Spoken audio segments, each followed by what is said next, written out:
common fund projects are a buy a location we chip compound we a legacy project we no akosi sen yo say I'm say o man panyina ngasa ka kire yen am DCs na bro ni hia say o di sikana bre so we can feel e was say ubia deliver nyame adom ye bura December no mu no na mitimi acquire all the proper document be a contractor be abitimi de aye na djuma timi shase de aso bobo from left and right sene be ya menwuma no ebitimi atumrika enti Atwima Nwabiagya municipal no yenya 2 chiefs compound sene na ya indicating no guidelines no abra common fan no ba mu enti 2 chiefs compound no our health sector na ye de ba akoko eye Atwima agogo na yede ba akoso ko emem garages Atwima emem garages so yede ba akoko enti sisi a me no ka say project no mi enu nyina ewo eye substructure ye ground na o ba be start na project no enye first chief compound no bia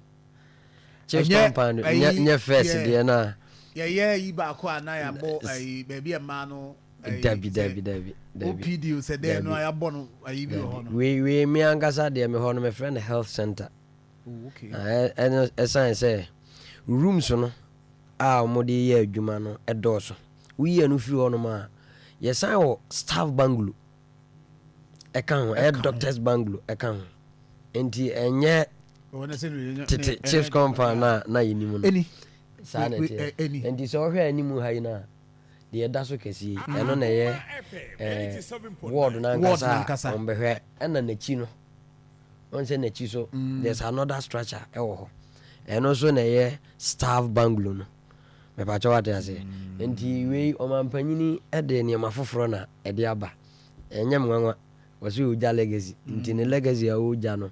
we eye japade kese a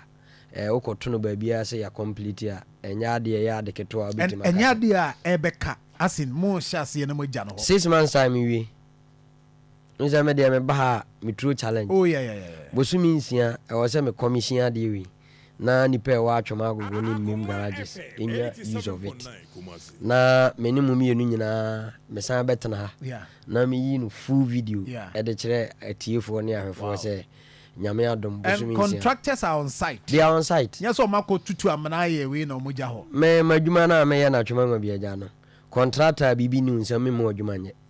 me mobilization because you say me bi atwa de mobilization ma bu na aye kokwasa na adwuma na hange ba bi obi adru bi obi a ono ankasa na afa na ese na de enti na at a certain stage no na ma me raise certificate na ya ma bi na odi complete enti dwuma dia mi di no Atwima Nwabiagya municipal no enya adwuma ye koso kwan mu aye den asan adwuma ye hwese ye manfo ebe benefit from project bi a ye de aba ba bi awo nti we ye hefa de we so ye decal oh okay ebe kan se kg we yo mampanyini nhihye ne ne ma wode aba enwanwan we ye kg blog a yesi no amoaben no school dan ko hoda obi a wotie mi wa Atwima Nwabiagya bi anim eno wo efam ewo besia se kwan no so oh okay ufiri besia ufiri eye se personal branch a obeko huye from huye dan na woko amoaben enti eho no na sa project we ye de ko because nipa e won tam wodoso na sa ade e chia na nam kwan so na hwe mmofra nam fom eba school se passe ibi su ko no besia se na hu behia se da middle ye di school ni bi kwa akusi onum ama ye mmofra no so anya entity. How many rooms no de edoso ene edoso masters office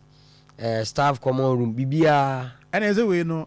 manya ya which ma convert the primary say eduru ono ma ai was afi yazeni KG for no mra ha na enye class 1 class 2 class 3 bin kan chese o mampanyini ne ba oba yi wodin senjere ne ne ma bibre ne de abedom man Ghana nti so hwe nyuma wa ma yen ho akade ayeye na engi no kan say you can't feel him nti sen kame ya ka say the whole Ghana is turning into construction zone because every district be a developer, and the money is there, so you can't give any excuse. Okay.